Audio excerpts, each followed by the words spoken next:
Hello வணக்கம். இது உங்கள் சிவி ஜோன். சொல்ல நம்ம எப்படி இருக்கீங்க? இப்போ பார்த்தீங்கன்னா சாண்ட்ரா அண்ட் விஜய் பார்வதி பேசக்கூடிய விஷயங்கள், நடுராத்திரியில் பேசக்கூடிய விஷயங்கள் வருது.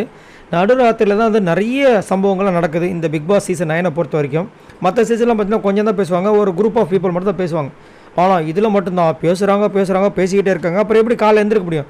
அதனால தான் டாஸ்க் ஆரம்பிக்கிறதுக்கு லேட் ஆகுது. ரைட். இப்போ பார்த்தீங்கன்னா எஃப்ஜேவை பற்றி பேசக்கூடிய விஷயங்கள் வருது.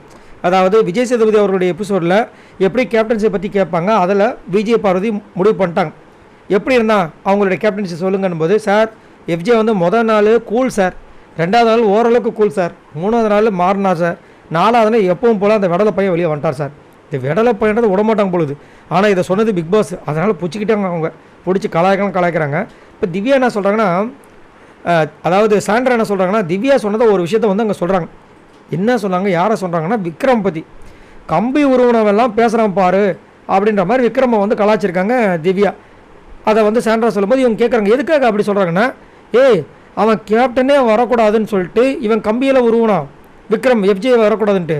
இப்போ வந்து என்னமோ பார்த்து பேசுடா, கேப்டன் பதவியே போய்டுன்றான். இப்போ சீன் தானே இது, அவனுக்கு தேவை சபரி தானே வரணும்னு நினச்சிட்டு இருந்தான்.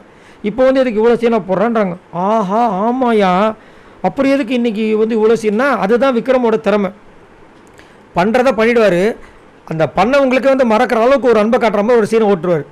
இதை தான் கனியும் பண்ணிகிட்ருக்காங்க. ஆனால் அது அவங்கள விட கிளவரான ஆள் நம்பாள். ஸோ இதை வந்து சொல்கிறாங்க, நம்மளுக்கே ஷாக் ஆகுது. ஆமாப்பா, என்ன ஒரு கில்லாடியாக இருக்காருன்ற மாதிரி இருந்துச்சு. அதுக்கப்புறமா அவங்களும் சொல்லிடுறாங்க. அதில் வந்து விஜய் பார்வதி ஒன்று சொல்கிறாங்க, அதுலேயும் குத்தி காட்டினா பார்த்தீங்களா. என்னென்னா பிக் பாஸ் வந்து சொல்லியிருப்பார், நீங்கள் குட் பர்ஃபார்மர் வாங்கியிருக்கீங்க, ஒரு சில வார்த்தைகள் சொல்லுங்கள் அப்படின்போது அவர் சொல்லியிருப்பார், நீங்கள் வந்து என்னை நம்பி வந்துட்டு அந்த மேனேஜர் போஸ்ட் கொடுத்தீங்க, நான் வந்து ஒரு சில ஆளால் நான் வந்து என்னோடய பதவி வந்து நான் அப்படியே நான் கொடுக்க வேண்டியது ஆகிப்போச்சுன்னு. அந்த ஒரு சில ஆள் யார்? சாண்ட்ரா ஒரு பிரச்சனையால் தான் நான் வந்து விட்டேன்னு சொல்லிட்டு அங்கே குத்தி காமிச்சிருக்காருல, அதை சொல்கிறாங்க. ஆமாம் அதை தான் குத்தி காமிச்சான். அவங்களுக்குலாம் என்னென்னா, சபரிக்கு கேப்டன்ஷிப் போனதுக்கு காரணம் நான் தான், சரியா? அதே மாதிரி இப்போ வந்துட்டு கனி வந்து சொல்லிட்டு இருக்கான் பத்தியா, கனியோட குட் பர்ஃபார்மன்ஸ், அந்த ஸ்டார் போனதுக்கு காரணமும் நான் தான்.